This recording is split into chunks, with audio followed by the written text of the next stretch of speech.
Picture Vienna in 1900, an epoch characterized by a fierce struggle between classicism and modernism. The entire city is awash with talk of an absurdity. The monumental ceiling paintings for the Great Hall of the University of Vienna have been transformed by a genius painter into what many called a sickly nightmare. Facing a tempest of condemnation and overwhelming abuse, the artist neither defended himself nor offered an apology. Instead, he simply retreated to his studio in silence, personally signed a contract, returned all commissions, and then purchased enormous quantities of gold leaf. His name was Gustav Klimt. Tonight, accompanied by the gentle flickering of the hearth, let us, together with this story you need not strive to remember, step into his genuine life. He was the standard-bearer of the Vienna Secession, a poet who adorned tragedy with gold. He displayed the grandest of flourishing in his works, yet in real life, he was a taciturn recluse who wore a dark robe year-round. Why did he choose to rupture his ties with mainstream society at the very zenith of his career? What stillness and profound sadness lie concealed behind that suffocating golden hue? Let us ease our breathing and, in the gentle company of the night, slowly venture into the inner world of this golden hermit. If gold were Klimt's metal, then this non-compliance to power was the foundational hue of his soul. In his early years, Klimt was a darling of the official art world. His decorative techniques were impossibly precise, earning him every possible award from czars and emperors. Deep within, however, he always felt that perfect realism was merely a magnificent skin, lacking a beating pulse. The consecutive deaths of his father and brother were like a thunderclap that cracked open his originally smooth life, driving him into a frenzy of contemplation on death and eternity. No longer content with painting pristine goddesses, he began studying Byzantine mosaics in museums, observing those ancient, flattened, yet divinely charged colors. He realized that true beauty should be understated, a structure like a dreamscape that logic could not dismantle. And so he spearheaded the secession, with its famous motto, "To every age its art, to art its freedom," which became the sole creed for the remainder of his life. This rupture brought him not isolation, but an unprecedented explosion of creativity, even as it made him a thorn in the side of Vienna's conservative factions. He made extensive use of genuine gold, silver leaf, and semi-precious stones on his canvases, as if performing a prohibitively expensive sacrifice. He was not flaunting wealth, he was attempting to use these hardest, most eternal materials to fix in place those most fragile and fleeting of emotions. Klimt's studio was the most mysterious coordinate in the city of Vienna, an isolated island surrounded by dense woods. His days typically began with a highly unexciting routine, rising at dawn for several hours of jiu-jitsu practice, followed by up to 10 hours of painting. He wore a long robe that trailed to his ankles year-round, wore no undergarments, painted barefoot, and always had a palette at the ready. He almost never attended high society galas and rarely made public comments. For this artist, as mathematically precise as he was sensually reminiscent of a dream, socializing was a massive expenditure of energy. While he never married, his life was ringed with the shadows of countless women, the most special among them named Emily Floge. They maintained a relationship that transcended the physical, akin to a spiritual contract. They exchanged letters, walked in the forests together, yet always maintained a polite distance. In his famous painting The Kiss, Klimt enveloped himself and Emily within a colossal cloak woven from geometric patterns and gold.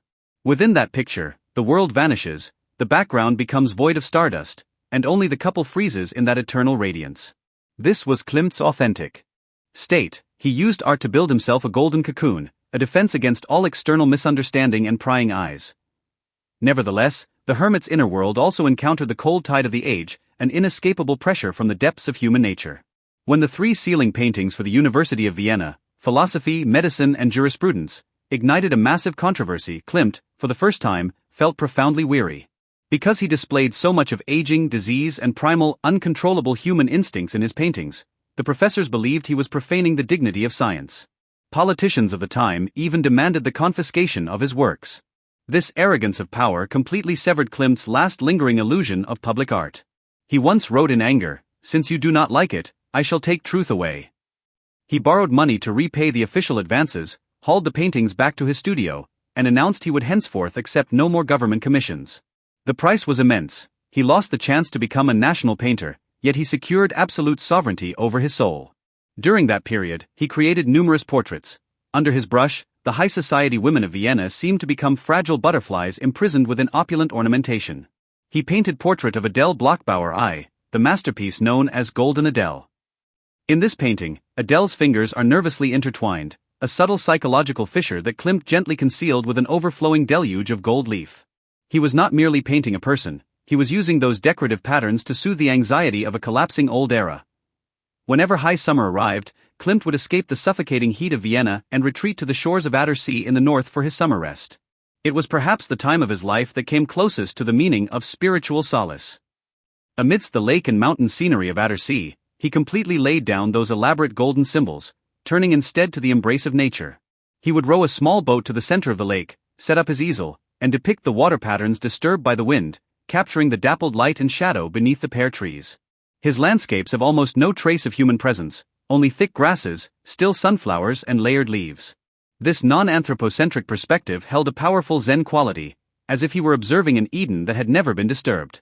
He would spend an entire afternoon staring at an apple tree, until he could clearly see the fine down upon the surface of each fruit. This extreme focus liberated him from Vienna's complex web of power and emotional entanglements. In a postcard to Emily he wrote, "Here I feel like a plant, I only need sunlight and water to live." This plant-like serenity became the foundational hue of his later works, as well as his final sanctuary in a Europe that was about to be consumed by the flames of World War I. In early 1918, struck by a global pandemic of influenza and a stroke, 55-year-old Klimt peacefully passed away in Vienna. At the time of his death, an unfinished work still stood upon his easel, a beautiful vision of human rebirth. After his departure, countless disheveled manuscripts were found in his studio, outlining a fragility and pain he had never revealed in public. This golden magician took his secrets with him, but left behind that radiance sufficient to soothe any unrest. He proved that beauty can be a defense, a healing, and a contract that transcends life and death. Tonight's story has concluded. Gustav Klimt rests in that eternal golden dreamscape. Those heavy gold leaves, those chaotic petals, have all dissolved into a wisp of warmth deep within history. Now you too, please lay down all weariness and ponderous thought, and like the protagonists in his paintings, gently fall into this golden lake. In that sea of colors, where there is no strife and no judgment, you will find the most profound tranquility. Good night.